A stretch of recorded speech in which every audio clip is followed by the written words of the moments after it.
নমস্কার বন্ধুরা, কাকদ্বীপ শহরের ছোট্ট একটি গ্রাম গণেশপুর থেকে সুজাতা তার সুজাতা ব্লগ উইথ মেয়ে চ্যানেলটি এখন থেকে শুরু করছেন।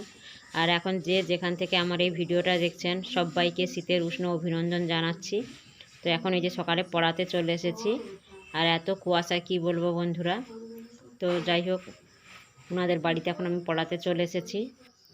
আর আজ একটা পড়ানো ছিল, অন্য স্টুডেন্টের পরীক্ষা হচ্ছে, তার জন্য বাড়ি চলে আসলাম। আর এসে এই যে দেখুন বন্ধুরা, আদা জল নিয়ে নিয়েছি, আর এই যে খাবারও রেডি করে ফেলেছি। তো চলুন বন্ধুরা, পরে কথা হচ্ছে। গোলানো রুটি, এটাই যে একটু দেখুন লেগে গেছে। তো চলুন বন্ধুরা, এখন সকালে গরম গরম খাবার খেয়ে নিই শীতের আমেজে।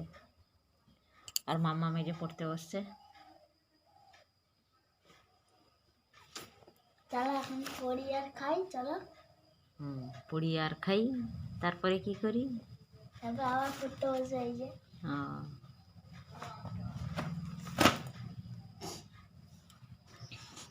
তো যেহেতু একটা পড়ানো ছিল, তার জন্য এই যে মাছ কিনে নিয়ে চলে এসেছি।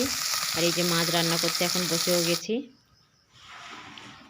তো দুপুরের খাওয়া দাওয়া কমপ্লিট হয়ে গিয়েছিলো। আবার সন্ধ্যায় এই যে খাচ্ছি এখন। কালকে যে মাংস হয়েছিল সেই মাংস আর রুটি। টাটা।